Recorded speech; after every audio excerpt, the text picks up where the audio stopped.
Mesdames et messieurs, bonsoir et merci d'avoir choisi Canal 3 Bénin pour vous informer. Voici les titres du journal. Les jeunes militants du bloc républicain des 9 communes de l'Atakora sont à l'école du militantisme, du tourisme et du développement. C'est à la faveur d'une tournée d'information et de formation initiée par les responsables du parti pour renforcer les compétences et les capacités des jeunes militants. C'est la commune de Boukombe qui était au cœur de cette formation pour le compte du département de l'Atakora. Du côté des forces navales, les techniques de fouille des navires sont au cœur d'une formation organisée par l'Institut de sécurité maritime interrégionale. C'est une formation de 5 jours au profit des cadres et responsables des administrations civiles et militaires de l'espace maritime africain. Les participants de cette formation, qui se déroule à Cotonou, viennent d'une dizaine de pays de l'Afrique de l'Est, du Centre et de l'Ouest. Nous parlerons également dans ce journal de la panne du réseau électrique qui a plongé le quartier Kadiaou à Cotonou dans l'obscurité mardi dernier, une situation qui n'est pas sans désagrément pour riverains et structures étatiques. Des solutions provisoires sont certes trouvées pour alimenter la zone, mais les travaux de réfection se poursuivent sur la ligne endommagée, ce qui a d'ailleurs valu la descente du directeur général de la SB2E sur le terrain pour constater le niveau d'avancement des travaux. Voilà pour le titre. Mesdames et messieurs, à nouveau, bonsoir. La commune de Boukombe était aux couleurs du cheval blanc cabré ce week-end. Elle a accueilli les jeunes militants du bloc républicain venus des 9 communes de l'Atakora pour une séance de formation et d'information sur le militantisme des jeunes, le tourisme et le développement. C'est une tournée initiée par les responsables de l'OJBR pour mieux encadrer les jeunes militants du bloc républicain sur le militantisme, l'entrepreneuriat et l'emploi des jeunes. Le point de la cérémonie dans ce reportage. En provenance des 9 communes du département de l'Atakora, ces jeunes hommes et femmes, tous membres de l'organisation de la jeunesse du bloc républicain OJBR, se sont retrouvés ce samedi dans la cité des Tatars pour échanger sur le militantisme des jeunes, tourisme et développement à l'ère des réformes politiques et institutionnelles au Bénin. Inscrite dans le plan de travail annuel 2021 de l'OJBR, la présente rencontre permettra à terme de renforcer l'engagement militant de cette jeunesse à travers son adhésion aux idéaux de paix et de développement que prône le nouveau départ. Et c'est pour ça que nous, jeunes militants du bloc républicain, depuis un moment, nous avons été mandatés par les responsables au plus haut niveau du parti pour aller vers nos camarades jeunes, les former, les informer sur des thèmes bien définis qui renforcent l'engagement militant. Ce matin, ici même à Boukombe, nous avons choisi le thème militantisme de la jeunesse, tourisme et développement. Un des sièges du tourisme au niveau de notre pays, c'est l'Atakora. Vous le savez bien, le gouvernement que nous soutenons, notre parti bien évidemment, a prévu beaucoup d'actions dans ce secteur-là. Le choix de Boukombe pour abriter l'événement n'est pas anodin. Nous avons choisi Boukombe parce que c'est une ville touristique. Et même quand le président de la République était venu ici lors de sa tournée, il a reconnu que Boukombe c'est une très belle ville et c'est une ville de zone d'attrait touristique et de zone d'intérêt touristique. Et quand on a cette opportunité en tant que jeune, il faut savoir se positionner, savoir quelles sont les opportunités d'emploi que nous devons avoir en tant que jeunes militants du BR. Devant cette jeunesse engagée du bloc républicain, 2 communications ont été présentées. La première sur l'organisation du parti bloc républicain, le militantisme. La seconde sur le tourisme, sa place dans le PAG 1 et 2. Vous avez suivi avec moi la qualité de cette communication qui montre que notre parti est un grand parti, un parti très organisé et dans son organisation, ce parti offre, comment dit-on, un tremplin à la jeunesse. Depuis les structures horizontales, les structures décentralisées jusqu'aux structures verticales. Désormais mieux aguerrie sur les différentes thématiques développées au cours de ces assises, cette jeunesse du bloc républicain s'engage d'ores et déjà à accompagner toutes les actions du gouvernement actuel, surtout celles en lien avec la lutte contre l'intégrisme violent qui sévit en ce moment dans la partie nord du pays. Du côté du gouvernement, le ministre Aurélien Agbenossi échange avec les diplomates accrédités du Bénin sur les faits marquants de l'année 2021. Il en profite pour dévoiler les ambitions du président Patrice Talon et son gouvernement pour l'année 2022. C'était au cours de la rentrée diplomatique effectuée vendredi dernier. C'est un événement du ministère des Affaires étrangères et de la coopération qui se tient au début de chaque année au profit des ambassadeurs accrédités au Bénin. Idrissa Boukari pour plus de précision. Le rendez-vous annuel avait été quelque peu interrompu par la pandémie du Covid-19. Mais pour l'année 2022, le ministre des Affaires étrangères et de la coopération renoue avec la tradition. Vendredi, c'est avec l'ensemble du corps diplomatique accrédité au Bénin qu'il tient cette réunion diplomatique. L'objectif est de présenter aux ambassadeurs ici présents les grandes actions menées par le gouvernement au titre de l'année 2021. D'abord, la Covid-19 et les dispositions prises par le gouvernement pour protéger les populations, le vote de plusieurs lois visant à promouvoir les droits de la personne humaine, le retour des 26 trésors royaux restitués par la France et autres. C'est un événement qui a contribué à consolider, je dois dire, la relation entre le Bénin et la France. Contrairement à ce qu'on pouvait imaginer, nous ne sommes pas partis arracher des biens. Nous avons suivi un processus totalement responsable, d'une coopération qui se veut responsable, qui regarde dans le sens de l'histoire. Et j'ai envie encore ici de féliciter, en présence de monsieur l'ambassadeur de France, toutes les équipes qui ont travaillé ici à Cotonou, mais surtout à Paris. Le Bénin a également marqué sa présence sur la scène internationale avec la participation au sommet de la CEDEAO et de l'Union africaine, la participation du Bénin à la 6e édition du dialogue politique avec l'Union européenne, sans oublier l'élection du Bénin au Conseil des droits de l'homme des Nations unies et l'évaluation de la coopération bilatérale. Cette séance vise également à dévoiler au corps diplomatique les ambitions du gouvernement pour 2022 mentionnées dans le programme d'action du gouvernement. La position du Bénin face à la situation politique dans la sous-région est bien claire. Ces coups d'État, ces pronunciamentos, comme on dit, ne sont pas de nature à favoriser notre développement. Ces coups d'État menacent la sécurité, la quiétude de nos populations, puisque lorsqu'on vient s'accaparer du pouvoir politique, mais on ne fait plus le travail de défense, ou alors on prend quelques retards.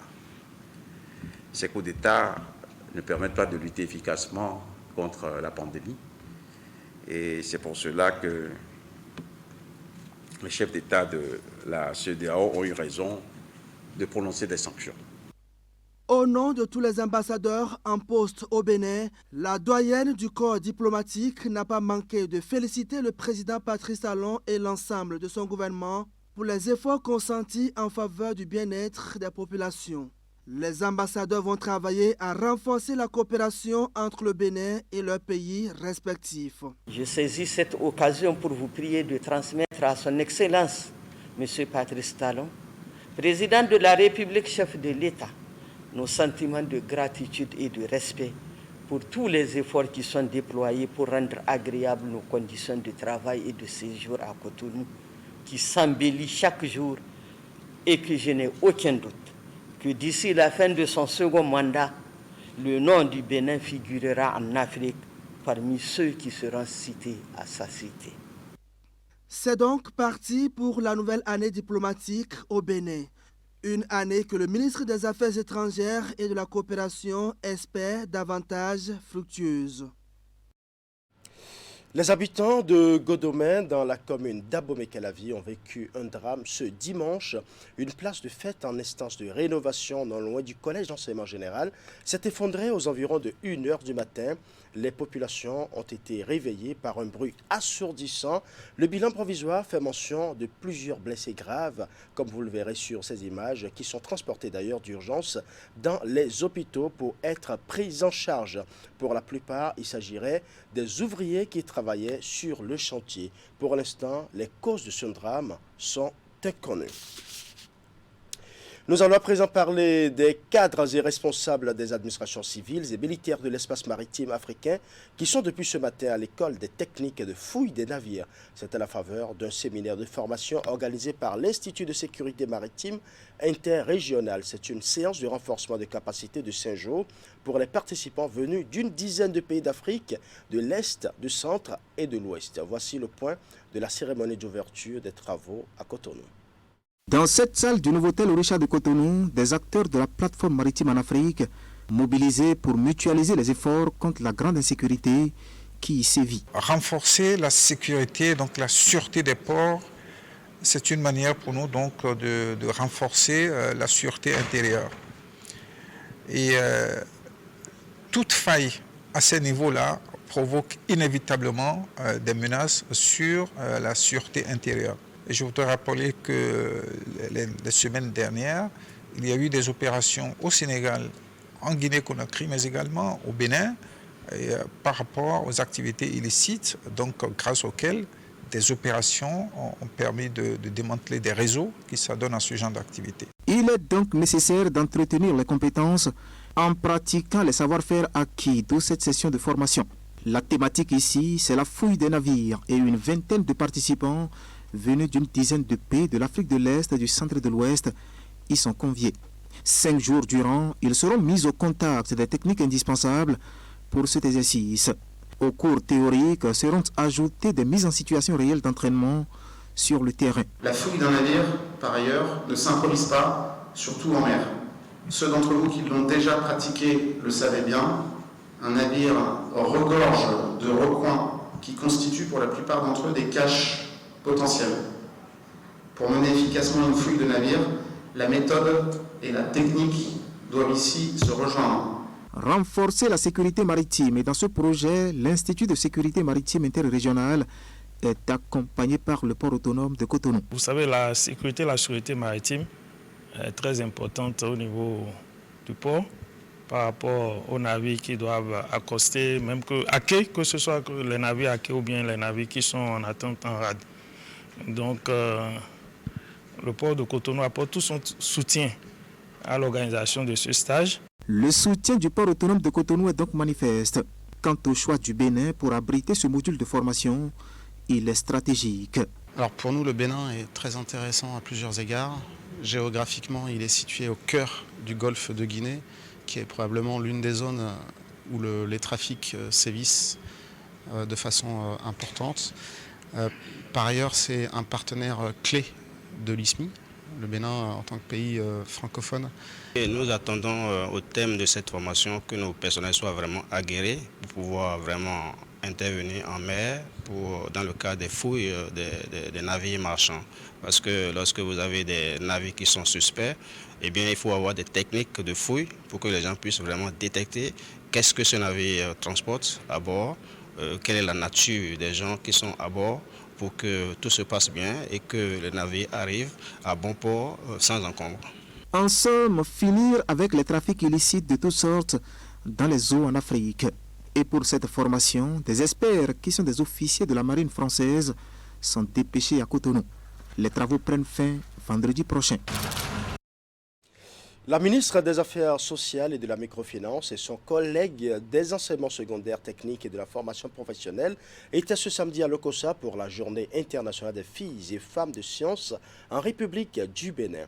Un événement marqué par une séance d'échange avec les apprenantes du lycée des jeunes filles de Lokossa, suivi de la démonstration sur l'utilisation des drones. Voici le reportage signé Geoffroy Messin.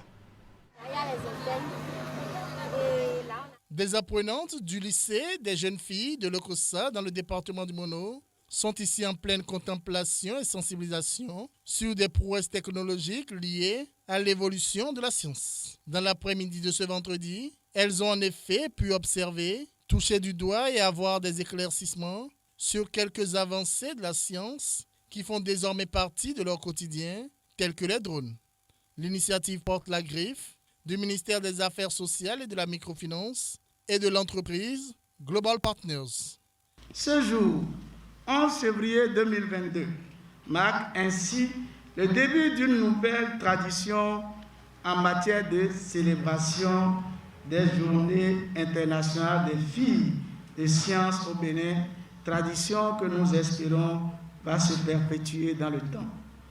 Cette manifestation marque d'une pierre blanche la Journée internationale des filles et femmes de sciences en République du Bénin. Une journée dont le but est de valoriser et d'accroître la participation des femmes et des jeunes filles dans les domaines de sciences.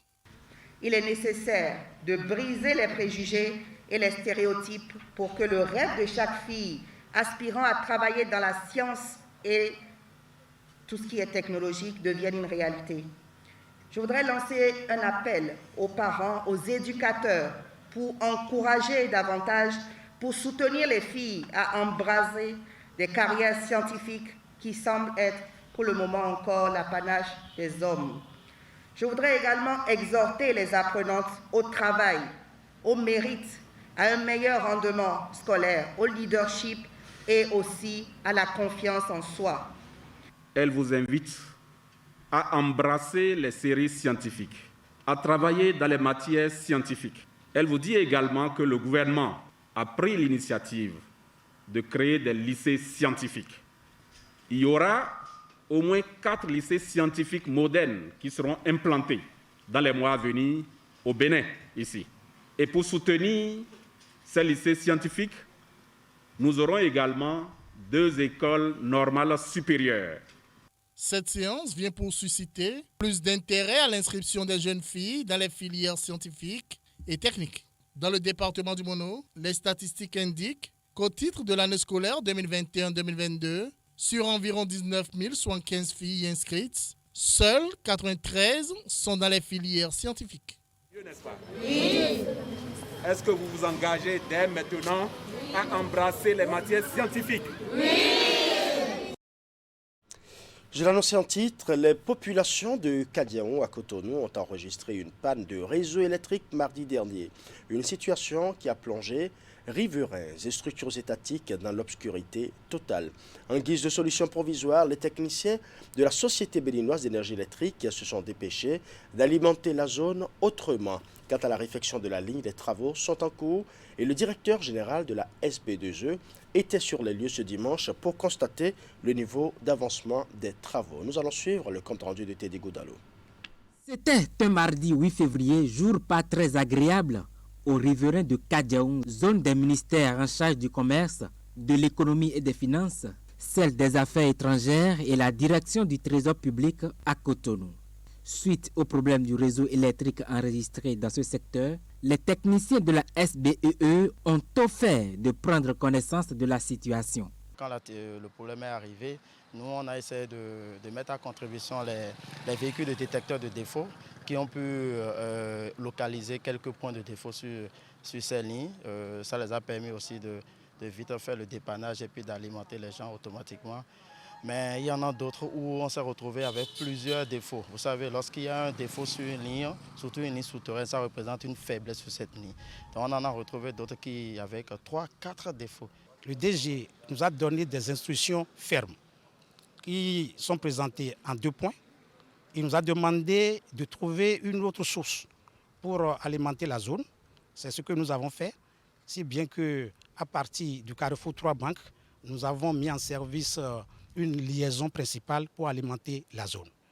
Deuxième instruction du DG, c'est de renouveler complètement la liaison. Ça fait 320 mètres de câble. Si bien qu'aujourd'hui, nous sommes en train de finaliser ces travaux. Et pour s'assurer de l'évolution des travaux, le directeur général de la Société béninoise de l'énergie électrique est descendu sur le terrain. Sur place, les instructions sont données aux techniciens pour le rétablissement du réseau électrique dans un bref délai. C'est un réseau majeur qui a plus d'une trentaine d'années. Donc je tenais à savoir qu'est-ce qui se passe réellement et à m'impliquer pour voir qu'est-ce qu'on a besoin de faire pour supporter les gens. C'est sûr qu'on fait du maximum, mais on ne fait sûrement pas assez.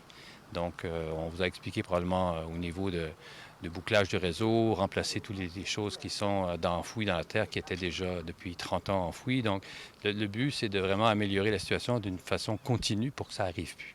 Donc, je voulais voir si les gens faisaient les bonnes choses, est-ce qu'ils avaient besoin, est-ce qu'il leur manquait d'outils, est-ce qu'il leur manquait de... Et on travaille à ce niveau-là. Donc, je suis en support aux équipes de travail. Les travaux prendront fin ce mardi 15 février 2022, a fait savoir le directeur régional littoral 1 de la SBEE. Le directeur général de la société, quant à lui, présente ses excuses à la clientèle pour les désagréments qu'aurait occasionné cette situation. Parlons à présent œuvre sociale avec un important lot de kits et matériels scolaires offerts aux écoliers et collégiens de Tori Kada. Le don émane de l'entreprise Vinci Énergie en charge du projet de raccordement de la zone économique spéciale de Glodjibé. La cérémonie de remise de cette première phase organisée par la SB2E a eu lieu vendredi à Tori. Clément Tchadé pour le point. 1680 kits scolaires, 730 tables bancs, 1760 mètres de tenue kaki et 880 chaussures. C'est l'essentiel de matériel offert ce vendredi par Vinci Énergie aux apprenants du CG Tori Kada et de l'EPP à Tinokon Tori Kada Sogwe. Un geste posé au nom de la responsabilité sociale des entreprises dans le cadre du projet d'accès durable et sécurisé à l'énergie électrique porté par la SB2E. Et pour remettre cet important lot de matériel et kits scolaires, les autorités politiques et administratives ont toutes répondu à l'appel du donateur qui, lui, entend soulager les populations riveraines affectées par le projet de raccordement à l'électricité de la zone économique spéciale. Les enfants étant l'avenir de la nation, nous espérons par cette initiative du ministère de l'Énergie, de la SB2E, de la CEB et de Vinci Énergie contribuer au bien de nos jeunes écoliers, futurs ingénieurs, techniciens.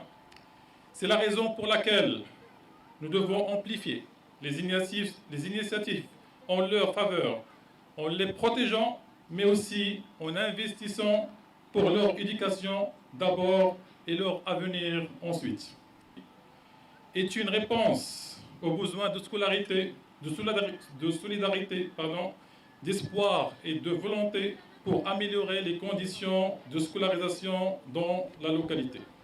Vous voyez ici des projets qui, d'abord, dans un premier temps, visent à électrifier des zones industrielles pour que ça puisse amener des industries, pour qu'elles puissent amener du travail, pour que ça puisse se développer, le pays puisse se développer. C'est une initiative majeure. Cette cérémonie de remise officielle du kit aux apprenants a été aussi l'occasion pour les responsables de la SB2E, le maire de Tori et le préfet de l'Atlantique, de sensibiliser les populations à la base sur les projets phares du président Talon à travers le PAG2, qui prévoit un investissement colossal afin d'atteindre l'indépendance énergétique du Bénin. Pour les autorités et les bénéficiaires de cette première phase de don, ce geste est une réponse à un besoin existant depuis des lustres, d'où l'expression de leur gratitude au cours de cette cérémonie. C'est une grande joie pour nous de bénéficier de ces biens qui nous permettront dans les jours à venir d'être davantage des écoliers dits de nom. Nous en ferons un bon usage. Merci à vous, chers bienfaiteurs. Quand on crée une école, c'est pour fermer des prisons. Vous êtes en train de faire une œuvre utile. Et ce qui est sûr, le bon Dieu vous le revaudra. Merci à vous tous. La construction d'un poste de 161 kV, 20 kV à Golodjibé et la construction d'une ligne 20 kV d'environ 6 km reliant le dit poste à la zone économique spéciale de Golodjibé. C'est dire que les industriels peuvent désormais aisément venir s'installer à la zone économique spéciale de Golodjibé pour faire leurs affaires et contribuer au développement socio-économique de notre pays. Vinci Énergie, avec le soutien de la SB2E, de la CEB et du ministère de l'Énergie, a promis d'autres dons dans les tout prochains mois. La construction de modules de classe pour soulager les apprenants et les corps enseignants. Nous allons à présent parler santé avec des organisations et associations qui se mobilisent une semaine durant pour combattre le cancer chez les enfants. Ce lundi, veille du 15 février, date consacrée Journée internationale de lutte contre cette pathologie, Engagement Action Sociale a lancé une campagne de sensibilisation sur le cancer de l'enfant. Le programme des 7 jours d'activité a été dévoilé au ministère des Affaires sociales et de la microfinance. Suivant. C'est à double titre que le département ministériel en charge des affaires sociales épouse l'idée de ces organisations. En premier, l'ampleur croissante du cancer de l'enfant au Bénin. La protection de l'environnement au profit des familles que prône la campagne est l'autre raison qui convainc. Le ministère des Affaires sociales a comme cible prioritaire les enfants et la protection de l'enfant est au cœur de nos actions. C'est vraiment la raison principale pour laquelle nous avons accepté la main tendue de l'ONG et soutenu donc cette initiative. La deuxième raison, c'est aussi que nous sommes à la veille du mois des droits de la femme et que cette année particulièrement, la thématique est centrée sur la protection de l'environnement et donc fédérer les énergies des femmes pour protéger l'environnement. Les femmes, les mères nourricières, les mères de ces enfants. L'usage des sachets plastiques, avec tous les risques connexes pour la santé, pourrait participer de la flambée du mal chez les plus jeunes. La campagne de sensibilisation met donc un accent sur des activités écologiques entrant dans ce cadre. Dans nos écoles aujourd'hui, dans nos populations, dans nos maisons, nos enfants mangent avec le sachet plastique. Pour ceux qui ne le savent pas, le sachet plastique est fabriqué avec du pétrole. Je le dis de façon très simple, sans rentrer dans les détails et tout.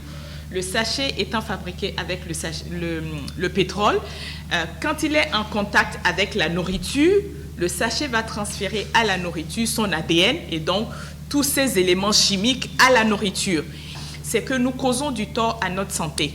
Nous avons voulu marquer cet événement du 15 février par rapport au cancer de l'enfant parce que nous, ici au Bénin, nous avons aussi des cas de cancer de l'enfant ici. Comment un enfant de 11 ans peut déjà être atteint de cancer? C'est d'ailleurs ça même qui a fondé l'ONG Matayara, puisqu'il s'agissait d'un cas de 19 ans qui avait subi une ablation d'un de ses seins pour cause de cancer de sein qui est décédé l'année dernière, malheureusement à 23 ans. Et donc, nous avons essentiellement commencé par le cancer du sein, mais de plus en plus, nous recevons des appels pour le cancer de l'enfant. Paix à son âme, Erika est décédée l'année dernière aussi en décembre, à la veille des fêtes, à 8 ans, à Porto Novo, toujours au CHDO. Et vous n'avez juste pas idée de ce que c'est le cancer, surtout dans les derniers jours. Parce que malheureusement, nous sommes dans une société où on a tendance à tout attribuer à la magie, au mystique. Et lorsque les premiers symptômes apparaissent, on se rue vers les guérisseurs traditionnels. Plusieurs médecins, bénévoles et autres partenaires soutiennent l'initiative, bien qu'il est difficile de donner des chiffres sur la progression du cancer de l'enfant en Afrique et au Bénin. Présent place aux amoureux dans ce journal. Aujourd'hui, c'est le 14 février, fête de la Saint-Valentin. Quelques jours avant la fête des amoureux, presque toutes les villes du Bénin brillaient déjà aux couleurs de la Saint-Valentin. Les boutiques sont gorgées de toutes sortes de présents. Du côté des bars, restaurants et autres lieux de détente et de dégustation, on met les petits plats dans les grands pour offrir une belle fête aux amoureux. Pour cette édition, les initiatives sont également prises au profit des célibataires. Suivant.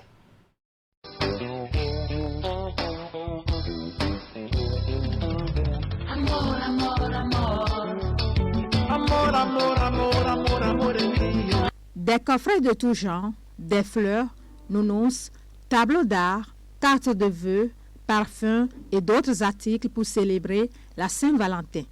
À quelques jours de la fête, les amoureux s'affairent déjà pour marquer et immortaliser le 14 février. C'est vrai, on célèbre l'amour tous les jours, mais c'est un jour parmi les 365 pour nous rappeler que l'amour existe et il faut le battre quand il est chaud. Moi, je n'ai pas fait de programme, mais dès qu'on est rentré dans le mois, elle-même a exigé que le 14, je puisse l'acheter au moins un pagne. Donc je pense que c'est ce que je vais faire. J'ai demandé à ma volonté ce qu'elle voulait en particulier. Elle a dit qu'elle voulait une fleur rose. Donc je m'active pour lui trouver sa fleur rose, bien emballée, et puis je lui ferai une sérénade.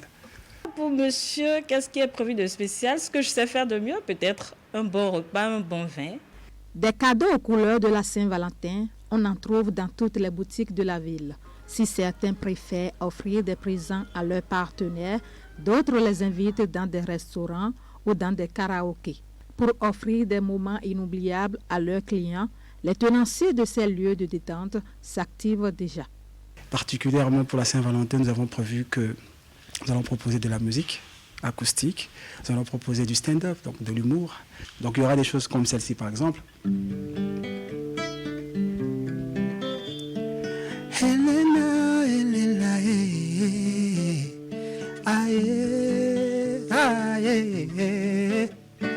À l'occasion de la fête de la Saint-Valentin, nous avons prévu un dîner pour couple à prix quand même abordable pour permettre à tout le monde, même ceux qui n'ont pas une grande capacité financière, de pouvoir offrir ce moment privilégié à leur amoureuse. Il y aura des questions, des jeux. La fête de la Saint-Valentin n'est pas que l'apanage des amoureux. Pour corriger un tant soit peu ce concept, longtemps resté gravé dans la mémoire des uns et des autres, une fête de retrouvailles est organisée au profit de ceux qui se cherchent encore en amour. Le 14 février, on a prévu un événement spécial. C'est l'after-work des célibataires. Parce que d'habitude, on voit que le 14 février, les amoureux, et qu'on le veuille ou non, ça frustre d'une certaine manière quelqu'un qui n'est pas en couple. Alors on a décidé de faire quelque chose uniquement pour eux. Pour l'entrée, il y a la pirogue de crudité aux crevettes qui est une création de la maison spécialement conçue pour le lundi 14 février. En dessert, il y aura une montagne de fruits et du fondant au chocolat. Parce que quand on parle de l'amour, un peu de chocolat, ça fait du bien. Perçu par bon nombre de jeunes comme l'occasion de se livrer à des dérives, la Saint-Valentin est en réalité une occasion spéciale pour se remémorer les bons moments d'amour, se renouveler des vœux et raviver la flamme du sentiment mutuel. Ce sont là les objectifs de cette célébration érotique. Voilà, et si vous n'avez pas encore vécu la magie de l'amour aujourd'hui, vous avez encore quelques heures pour vous rattraper. Ce sera tout pour ce journal. Merci pour votre aimable attention. Bonne soirée chez vous.